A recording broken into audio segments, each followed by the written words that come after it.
স্বামী তার মায়ের কথা স্ত্রীকে অন্যায়ভাবে মারে সবসময়, কোন এক সময় কি রাগে স্ত্রীও পাল্টা মায়ের দিতে পারে? ফরজ গোসল হয়ে গেলে কি সাথে সাথে গোসল করা আবশ্যক নাকি বিলম্বের সুযোগ আছে? মসজিদে বা কোনো জায়গায় কোন লোক যদি নামাজরত থাকেন তার কতটুকু সামনে দিয়ে যাওয়া উচিত? নামাজের সময় হয়ে গেলে আজান না হলেও কি নামাজ আদায় করা যাবে কিনা? মাসিক ভালো হওয়ার পর নামাজ শুরু করার পর যদি আবার প্রসাব করার পর 1-2 ফোঁটা বের হয় তখন কোমর পর্যন্ত ধুলেই হবে নাকি গোসল করতে হবে? ফরজ গোসল পুকুরে করা যাবে কিনা? খাস পর্দা করলে কি ভাসুর বা দেবরের সাথে কথা বলা যাবে? প্রেগন্যান্সির সময় নামাজ বসে বা ইশারায় পড়া যাবে কিনা? মৃত ব্যক্তি যে ঘরে মারা যায় ওই ঘরে সারা রাত বাতি দিয়ে কেউ না কেউ থাকতে হবে, 40 দিন সেই ঘরে খালি রাখতে নেই, এ কথাটা কতটুকু সত্য? চলুন তাহলে আর বিলম্ব না করে আমরা মূল পর্বে প্রবেশ করি এবং আপনাদের যে সমস্ত প্রশ্ন আমাদের কাছে ইতিমধ্যে চলে এসেছে সেগুলোর উত্তর আমরা দেওয়ার চেষ্টা করি। আদি বিআইডি থেকে আপনি লিখেছেন নামাজের সময় হয়ে গেলে আজান না হলেও কি নামাজ আদায় করা যাবে কিনা? যাবে। আজান না হলেও ওয়াক্ত যদি হয়ে যায় তাহলে আপনি নামাজ পড়তে পারেন। সৌরভ, আপনার প্রশ্নের উত্তর আমরা দিচ্ছি। আপনি লিখেছেন খাস পর্দা করলে কি ভাসুর বা দেবরের সাথে কথা বলা যাবে? প্রয়োজনীয় কথা, যেটা না বললে নয়, খুব জরুরি কথা যদি থাকে তাহলে সেক্ষেত্রে পর্দার আড়াল থেকে আপনি বলতে পারেন, ভাষার ভিতরে বিশেষ কোনো কোমলতা, আপনার কথার ভিতরে বিশেষ কোনো কোমলতা সৃষ্টি করা ছাড়া। কিন্তু যদি একান্ত প্রয়োজনীয় কথা না হয় তাহলে সেক্ষেত্রে অপ্রয়োজনীয় কথা অবশ্যই অ্যাভয়েড করতে হবে এবং সেটাও পর্দার অংশ। মমিতা জাহান লিখেছেন মৃত ব্যক্তি যে ঘরে মারা যায় ওই ঘরে সারা রাত বাতি দিয়ে কেউ না কেউ থাকতে হবে, 40 দিন সেই ঘরে খালি রাখতে নেই, এ কথাটা কতটুকু সত্য? এটা সম্পূর্ণ ভুল কথা এবং এ জাতীয় অনেক বিষয় হিন্দুদের অনেক ধর্ম বিশ্বাস থেকে আমাদের মধ্যে এসেছে, সে বিষয়ে আমাদেরকে সতর্ক থাকতে হবে। মানিষা আয়ান আইআইডিতে আপনি লিখেছেন অনেক আগে ঝগড়ার সময় স্বামী তার স্ত্রীকে তালাক দিয়েছে কি না এটি কারোর মনে নেই, এক্ষেত্রে তাদের করণীয় কি? ঝগড়ার সময় তালাক দিয়েছেন কিনা জাস্ট সন্দেহ হচ্ছে, মানে অথেন্টিক কোনো কিছু নাই। যদি এরকম হয় তাহলে সেক্ষেত্রে এই সংশয়ের কোনো ভ্যালু নাই বা এটার কোনো ভিত্তি নাই এবং তাদের মধ্যে বৈবাহিক সম্পর্ক আছে, এটা ধরতে হবে। দিনের পথে আসেন আইডি থেকে আপনি লিখেছেন স্বামী স্ত্রীর মধ্যে ভালোবাসা বৃদ্ধির উপায় কি? স্বামী স্ত্রীর মধ্যে ভালোবাসা বৃদ্ধি করার জন্য অন্য সব মানুষের সাথে ভালোবাসা বৃদ্ধির ক্ষেত্রে যেরকম সালামের ভূমিকা রয়েছে সেই সালামটা আদান প্রদান করতে হবে। নবী করিম সাল্লাল্লাহু আলাইহি ওয়াসাল্লাম বলেছেন যে তোমরা যখন পরস্পরের মধ্যে সালামের আদান প্রদান করবে তখন তোমাদের মধ্যে ভালোবাসা বৃদ্ধি পাবে। সেই সাথে তিনি হাদিয়া প্রদান করার কথা বলেছেন, উপহার আদান প্রদান করা। অনেক সময় স্বামীরা স্ত্রীদেরকে সুবিধা, স্ত্রীর স্বামীকে সারপ্রাইজ দেওয়া, স্বামীকে বিভিন্ন ক্ষেত্রে খুশি হওয়ার মতো কোনো কিছু পেশ করা তার জন্য, তো এরকম বিভিন্নভাবে উপহারের আদান প্রদান এটাও পারস্পরিক ভালোবাসা সৃষ্টির ক্ষেত্রে বিশেষ ভূমিকা রাখে। মিস তানিয়া প্রধান আপনি লিখেছেন মাসিক ভালো হওয়ার পর নামাজ শুরু করার পর যদি আবার প্রসাব করার পর 1-2 ফোঁটা বের হয় তখন কোমর পর্যন্ত ধুলেই হবে নাকি গোসল করতে হবে? মাসিক যদি যথাযথভাবে ভালো হয়ে যায়, আপনার যে সময় ভালো হওয়ার কথা সে সময় ভালো হয়ে গেছে, যেদিন ভালো হওয়ার কথা সেদিন ভালো হয়ে গেছে, এর বেশি আপনার হয় না নর্মালি, এরপরে আবার কখনো বের হয়ে গেছে, প্রতি মাসে আপনার 6 দিন হয়, 7 দিন হয়, 8 দিন হয়, একটা অভ্যাস আছে, সে অভ্যাসের সময়টা পার হয়ে যাওয়ার পরে যদি বের হয় তাহলে এটা অসুস্থতা, অতএব এটুকু ধুয়ে ফেললেই হয়ে যাবে। আর যদি দিনের হিসাব করেন যে 7 দিন হয়, 7ম দিনে সকাল থেকে দেখা যাচ্ছে না আপনি নামাজ শুরু করেছেন, হঠাৎ করে আবার দেখা গেছে, তাহলে সেক্ষেত্রে সেটা মাসিক হিসাবে গণ্য হবে এবং সেটাকে আপনি পাক সাফ করে যথাযথভাবে গোসল করে আপনি আবার নামাজ পড়তে হবে যদি সেটি নির্গত হয় এবং যদি সেটা মাসিক নিশ্চিত হয়। শিবন নাসরিন লিখেছেন মহিলারা কি রাতে নামাজগুলো একটু আওয়াজ করে পড়তে পারবে, বেশি জোরে না, নিজে শুনতে পায় এরকম? হ্যাঁ, নিজে শুনতে পায় এরকম করে করতে পারেন, অসুবিধা নেই। শেখ সোয়েব আপনি লিখেছেন ফরজ গোসল হয়ে গেলে কি সাথে সাথে গোসল করা আবশ্যক নাকি বিলম্বের সুযোগ আছে? গোসল ফরজ হয়ে গেলে সাথে সাথে গোসল করা উত্তম যদি সে সুযোগ থাকে, তবে বিলম্ব করার সুযোগ আছে যদি গোসল ফরজ হওয়ার পর পরবর্তী যে নামাজের ওয়াক্ত সেই নামাজের ওয়াক্ত বা যদি তার উপরে কোনো নামাজ বর্তায় তাহলে এই নামাজের ওয়াক্ত শেষ হওয়ার আগ পর্যন্ত তিনি বিলম্ব করতে চান তাহলে শেষ মুহূর্তে বা ওয়াক্ত শেষ হওয়ার আগে আগে গোসল করে নামাজ পড়ে ফেললেন, এতটুকু বিলম্ব করা জায়েজ আছে। তবে এক্ষেত্রেও গোসল ফরজ হয়ে গেলে যদি লম্বা সময় তিনি বিলম্ব করতে চান, এশার পরে গোসল ফরজ হয়ে গেল, ফজর আগ পর্যন্ত তিনি সুযোগ পাবেন গোসল করার, তাহলে সেক্ষেত্রে এই সময়টা তিনি গোসল না করে শেষের দিকে একসাথে ফজর ওয়াক্ত হলে তখন গোসল করতে চান তাহলে অজু করে ঘুমানো বা অন্যান্য কাজ করাটা সুন্নাহ, এটা উত্তম। কিন্তু যদি কোনো কারণে ওযু নাও করেন তাতে তিনি কবিরা গুনাহ করেছেন ব্যাপারটা এরকম না, সুন্নাতরও করেছেন, এটুকু বলা যাবে। মাহবুব রহমান লিখেছেন ফরজ গোসল পুকুরে করা যাবে কিনা? ফরজ গোসল পুকুরে করা যাবে, কোনো অসুবিধা নেই। পুকুর সাধারণত বড় হয়ে থাকে আমাদের দেশে, একেবারে ছোট গড় যদি হয় যে 10 হাত করে চারদিকে 40 হাতেরও কম হয় তাহলে সেক্ষেত্রে সেটা ভিন্ন, কিন্তু এর বাইরে বড় যদি হয় তাহলে সেক্ষেত্রে বড় বলতে মানে চারপাশে 40 হাতের বেশি এরকম পুকুর বাংলাদেশে প্রায় অলমোস্ট সব পুকুরগুলোই। তো এই সমস্ত পুকুরে গোসল করাতে কোনো অসুবিধা নেই। ফরজ গোসল সেখানে যদি আপনার নাপাক লেগেও যায় তাতে সব পানি নাপাক হয়ে যাবে না, কারণ পানি যখন অনেক বেশি থাকে সেখানে সামান্য নাপাক লাগলে সব পানি নাপাক হয়ে যায় না। হ্যাঁ, নাপাকটা যদি কোথাও দৃশ্যমান থাকে তাহলে ওই দৃশ্যমান যেখানে তার আশপাশের পানিগুলো শুধুমাত্র নাপাক থাকবে এবং সে যে আস্তে আস্তে পরিবর্তিত হয়ে যায় আর দৃশ্যমান না থাকে, তাহলে তার কোনো কথাই নেই। অতএব ফরজ গোসল পুকুরে করতে কোনো সমস্যা নেই। নাদিয়া সুলতান আপনি লিখেছেন, সেজদা থেকে উঠার সময় জায়নামাজে হাত ভর করে উঠা যাবে কিনা?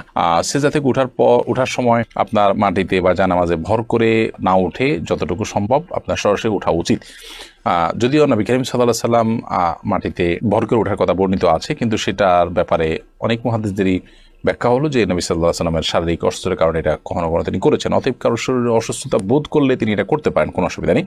বাট সুস্থ স্বাভাবিক অবস্থাতে তার এরকম না করে বরং হাঁটুতে ভর করে তারপর দাঁড়ানো উচিত। এপি আনোয়ার এটি থেকে আপনি লিখেছেন, 4 রাকাত ফরজে দ্বিতীয় বৈঠকে ভুলে বা এমনি দুরূদ পড়লে কি সাহু সেজদা দেওয়া লাগবে? 4 রাকাত ফরজ নামাজে দ্বিতীয় বৈঠকে যদি ভুলে আপনি দুরূদ পড়ে ফেলেন, তাহলে সেক্ষেত্রে হানাফি মাযহাব অনুযায়ী আপনাকে সেজদায়ে সাহু দিতে হবে।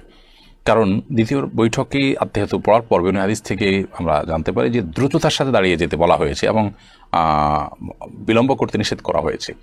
সেই সাথে আপনি নবী সাল্লাল্লাহু আলাইহি সাল্লামের প্রতি দুরূদ পাঠ করেছেন, এটা তো ভুলে পড়েছেন, এটা তো শেষ রাকাত শেষ বৈঠক মনে করে আপনি এটা পড়েছেন, তো অথচ এটা শেষ বৈঠক নয়। এসব কারণে সিজদা সাহু দেওয়ার কথা ওলামা আহনাফ বলে থাকেন। যদিও হাম্বলী মাযহাব ওলামা ইকরাম, সৌদি আরব ওলামা ইকরাম তারা বলেন যে না, দুরূদ শরীফ যদি পড়ে ফেলে তার কারণে সিজদা সাহু বর্তাবে না। এটি সৌদি আরব ওলামা ইকরাম বা হাম্বলী মাযহাবের ওলামাদের মত। আমাতুল্লাহ মুশরিফা আপনি লিখেছেন, বিয়ের জন্য অনেকে ছবি চায়, যদি বিয়ে না হয় তাহলে কি ছবিগুলো থাকলে গুনাহ হবে? বিয়ের জন্য যদি কেউ ছবি চায় তাহলে সেক্ষেত্রে লোকটা কতটা অথেন্টিক, তার ভিতরে তাকওয়া কতটা আছে, তিনি হালাল হারাম কতটা বুঝেন এবং কতটা আল্লাহর ভয় আছে, তিনি ছবিটা নির্দিষ্ট সময়ের পর যদি বিয়ে না হয় তাহলে সেক্ষেত্রে ডিলিট করে ফেলবেন এবং কতটা, এই বিষয়গুলো নিশ্চিত হয়ে তারপর তাকে ছবি দেওয়া উচিত অথবা বিশেষভাবে তাকে বলে দেওয়া উচিত এবং তিনি যেটা করেন সে বিষয়ে তাকে রিকোয়েস্ট করা উচিত। এরকম না হলে যে কেউ চাইলো আর তাকে ছবি দিলেন, এটা উচিত না। কারণ এটি আপনার প্রাইভেসি যেমন নষ্ট হবে, গুনাহের কাজ তিনি করবেন, আপনি পরোক্ষভাবে সেটাতে একরকম সহায়তাই করলেন, ব্যাপারটা সেরকম হয়ে গেল। এই জন্য এই বিষয়গুলো দেখা উচিত।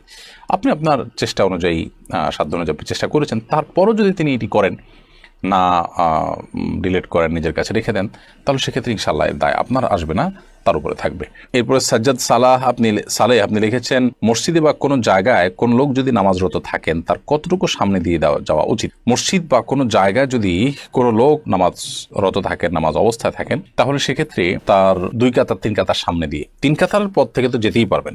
অনেক উলামার মতে 1 কাতার পর, তার সিজদার জায়গার পর থেকে আপনি যেতে পারেন, কারণ তার সিজদার জায়গার এরিয়ার মধ্যে গেলে তার নামাজের মনোযোগটাকে নষ্ট করবে, কিন্তু এর বাইরে দিয়ে গেলে তার মনোযোগ নষ্ট করার কথা নয়। তো এই মতটি রয়েছে, তবে এর বাইরে আরেক অন্যান্য আমাদের মত হলো 3 কাতার। এই মতটাও বেশ স্ট্রং যে তিনি যে কাতারে পড়ছেন আরো 2টা কাতারের বাইরের অংশ দিয়ে তিনি চাইলে হাঁটতে পারেন। কামরুন্নাহার কে লিখেছেন, স্বামী তার মায়ের কথা স্ত্রীকে অন্যায়ভাবে মারে সবসময়, কোন এক সময় কি রাগে স্ত্রীও পাল্টা মায়ের দিতে পারে? বোন, রাগে আপনি কোনো অন্যায় অন্য কোনো কাজ করে ফেলেছেন, তিনি আপনার প্রতি অন্যায় করছেন, আপনিও রাগের মাথায় অন্যায় করেছেন, তো আপনি তো তার মতোই হয়ে গেলেন, তাই না? তো অবশ্যই এটি করাটা কাম্য নয় বা এটা করা যাবে না। হ্যাঁ, রাগের মাথায় যদি হয়ে যায় তাহলে সেক্ষেত্রে সেটার জন্য প্রায়শ্চিত্ত করা উচিত, লজ্জিত অনুতপ্ত হওয়া উচিত, তওবা করা উচিত, ভবিষ্যতের জন্য না হয়। এখন কথা হলো তিনি মারতে থাকেন, আমি কি করবো? আমি আত্মরক্ষা করার চেষ্টা করব।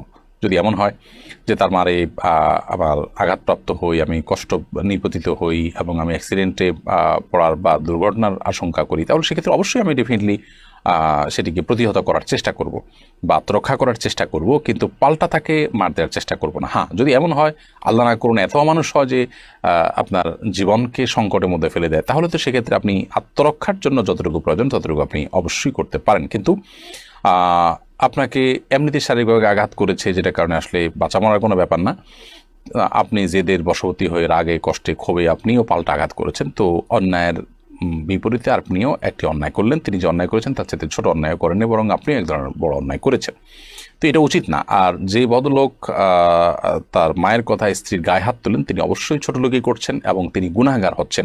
প্রিয় নবী সাল্লাল্লাহু আলাইহি ওয়াসাল্লাম কোনোদিন কোনো নারীদের গায়ে হাত তোলেননি।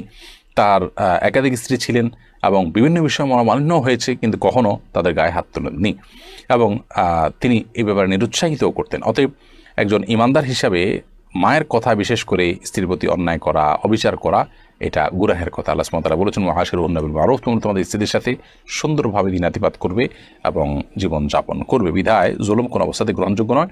আপনি সবর করুন বোন, এই সমস্যা আপনার চিরকাল থাকবে না ইনশাআল্লাহ। সংসার ভারী হবে, একটা সময় সন্তান সন্ততি বড় হবে, আপনার সমস্যার সমাধানের পথ আপনি খুঁজে পাবেন। আল্লাহ আপনাকে সবর তৌফিক দান করুন এবং আপনার স্বামীকে আল্লাহ তাআলা হেদায়েত দান করুন। আলিফানুর লিখেছেন, প্রেগনেন্সির সময় নামাজ বসে বা ইশারায় পড়া যাবে কিনা? প্রেগনেন্সি হলেই নামাজ বসে পড়া যাবে বা ইশারায় পড়া যাবে, ব্যাপারটা এরকম নয়। তবে প্রেগনেন্সির সময় অনেক মা বোনরা এত বেশি অসুস্থ হয়ে পড়েন যে তাদেরকে বিছানায় শুয়ে পড়তে হয়, অথবা অনেকে আছেন যে শেষের দিকে এসে দাঁড়িয়ে নামাজ পড়াটা তাদের জন্য কঠিন হয়, শরীর ভার হয়ে যায়, তাদের শারীরিক দুর্বলতার কারণে বা স্থূলতার কারণে, নানা কারণে তারা দাঁড়িয়ে নামাজ পড়লে রুকু সিজদা করে স্বাভাবিকভাবে নামাজ পড়তে গেলে পড়ে যাওয়ার আশঙ্কা থাকে। এরকম আশঙ্কা যদি জোরালো হয়, প্রবল হয়, তাহলে সেক্ষেত্রে তিনি বসে নামাজ পড়তে পারেন। বসে নামাজ পড়ার ক্ষমতা না থাকলে তিনি শুয়ে অবশ্যই নামাজ পড়তে পারেন।